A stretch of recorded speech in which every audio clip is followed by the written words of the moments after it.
નમસ્કાર મિત્રો, આપ સર્વેનો ધાર્મિક વર્લ્ડમાં ફરીથી હાર્દિક સ્વાગત છે।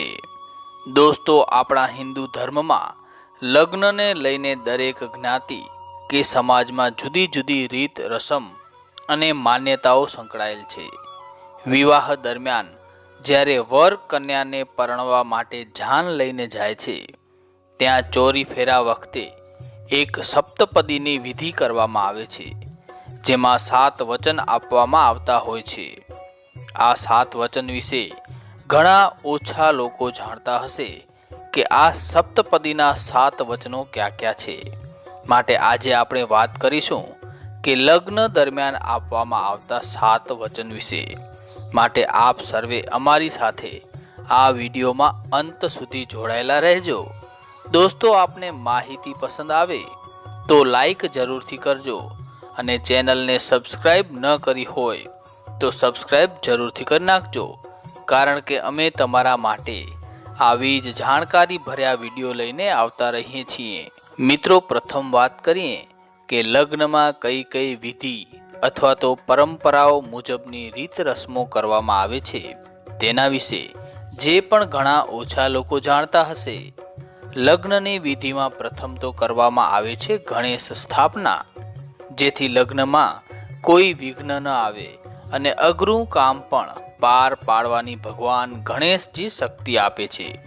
ત્યારબાદ માણેક સ્તંભ રોકવામાં આવે છે, અને જે ભગવાન બ્રહ્માજીનું પ્રતીક છે, અને બધી જ મુશ્કેલીઓ દૂર કરવા માટે પ્રાર્થના કરવામાં આવે છે। ત્યાર પછી લીલા તોરણ બાંધવામાં આવે છે, જેમાં આસોપાલવ કે આંબાના પાનના તોરણ બાંધવામાં આવતા હોય છે। લગ્નમાં તોરણ એટલે કે વર કન્યાનો આદર સત્કાર કરવાનું સ્થળ એમ પણ કહી શકાય। ત્યારબાદ મહેંદી લગાવવાની એક રસમ કરવામાં આવે છે। મહેંદીની ઠંડકથી લગ્નનો તણાવ ઓછો થાય છે અને સ્ત્રીઓની સુંદરતામાં 4 ચાંદ લગાવી દે છે। ત્યાર પછીની એક રસમ છે પીઠીની, જેમાં વર વધુને તેમના આવનારા જીવનમાં પ્રેમ રહે, લડાઈ ઝઘડા ન થાય એવા આશીર્વાદ આપવામાં આવતા હોય છે। હળદરથી ત્વચાની સુંદરતા વધે છે। પછી 4 પોખણાની વિધિ કરવામાં આવે છે, જેમાં જાન લઈને આવેલા વરરાજાને કન્યાની માતા દ્વારા પોખવામાં આવતા હોય છે। ત્યારબાદ ઘોંસરું, સાંબેલું, રવાઈ, ત્રાગ, સંપુટ, જવતલ હોમવાનું, ચાક વધાવવાનું, હસ્તમેળાપ, 4 મંગળ ફેરા, જેમાં 3 ફેરા પુરુષાર્થના અને ચોથો ફેરો મોક્ષનો હોય છે। ચોથા ફેરામાં સ્ત્રી એટલે કે વધુ આગળ ચાલે છે અને વર પાછળ ચાલે છે, જ્યારે પ્રથમ 3 ફેરામાં વર આગળ હોય છે। પ્રથમ ફેરામાં કંકુનો દાન અપાય છે, બીજા ફેરામાં ચાંદીનું દાન, ત્રીજા ફેરામાં સોનાનું દાન અને ચોથા ફેરામાં કન્યાનું દાન અપાય છે, અને પછી કન્યા વિદાયની રસમ કરવામાં આવતી હોય છે। મિત્રો, આપણી ભારતીય સંસ્કૃતિ મુજબ લગ્ન એક એવી પરંપરા છે જે છોકરીના જીવનને સંપૂર્ણ રીતે બદલી દે છે। લગ્ન પછી દીકરી નવા ઘર અને નવા પરિવારમાં જાય છે તો તેનું જીવન પણ સંપૂર્ણ રીતે બદલાઈ જાય છે। મિત્રો, લગ્ન જીવન એ ખૂબ પવિત્ર અને સુંદર બંધન છે। ભારતમાં લગ્નને ઘણી માન્યતા આપવામાં આવે છે। આપણા દેશમાં લગ્નને એક પવિત્ર બંધન તરીકે જોવામાં આવે છે, અને જ્યારે 2 લોકો એકબીજા સાથે લગ્ન કરે છે ત્યારે તેઓ ફક્ત આ જન્મ માટે જ નહીં પણ 7 જન્મો માટે પણ એકબીજાના બની જાય છે। ખાસ કરીને હિન્દુ ધર્મમાં આ વસ્તુને ખૂબ જ માન્યતા આપવામાં આવી છે। આ ધર્મમાં લગ્નને પણ 16 સંસ્કારોમાંના એક સંસ્કાર માનવામાં આવેલ છે।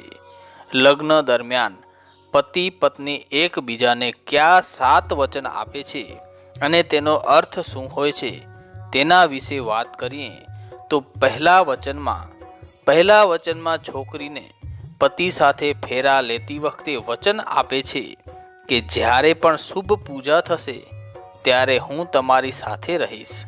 લગ્ન પછી તમે પણ મારા વિના કોઈ મંગલ કાર્ય અને પૂજા નહીં કરો।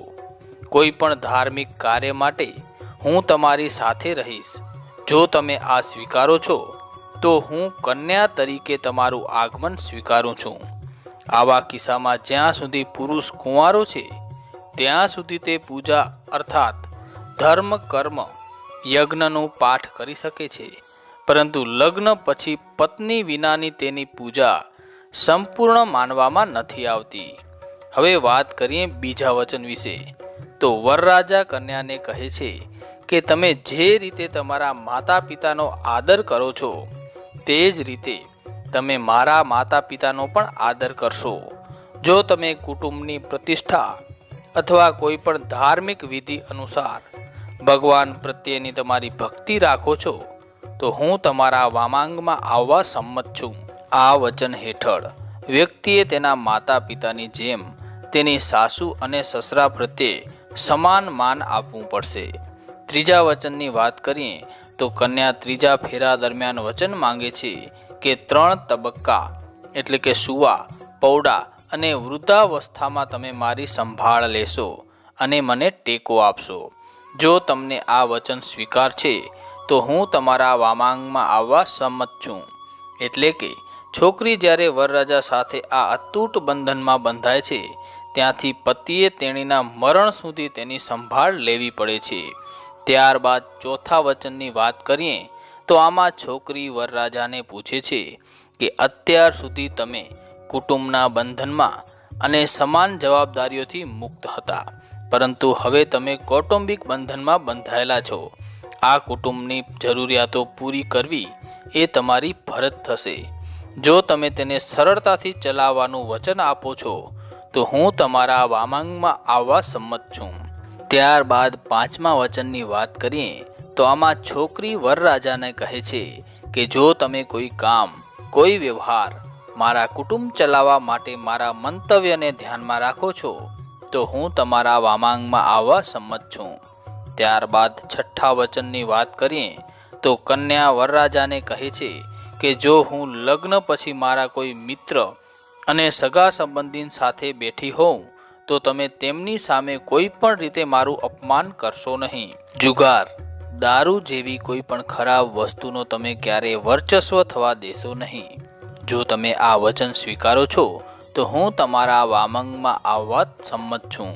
ત્યારબાદ સાતમા વચનની વાત કરીએ તો સાતમા વચનમાં છોકરી વરરાજાને પૂછે છે કે મારા સિવાય તમે અન્ય કોઈ પણ સ્ત્રીને માતા અને બહેન તરીકે માનશો. અમે પતિ અને પત્નીના પરસ્પર પ્રેમમાં બીજા કોઈનો ભાગ લઈશું નહીં. જો તમે આ વચન આપો છો તો હું તમારા વામાંગમાં આવવા સંમત છું. મિત્રો, અમને આશા છે કે આ માહિતી આપને જરૂરથી ગમી હશે, માટે વિડીયોને લાઈક જરૂરથી કરજો અને તમારા મિત્રો સાથે વધુને વધુ શેર કરજો. ધન્યવાદ. જય શ્રી કૃષ્ણ.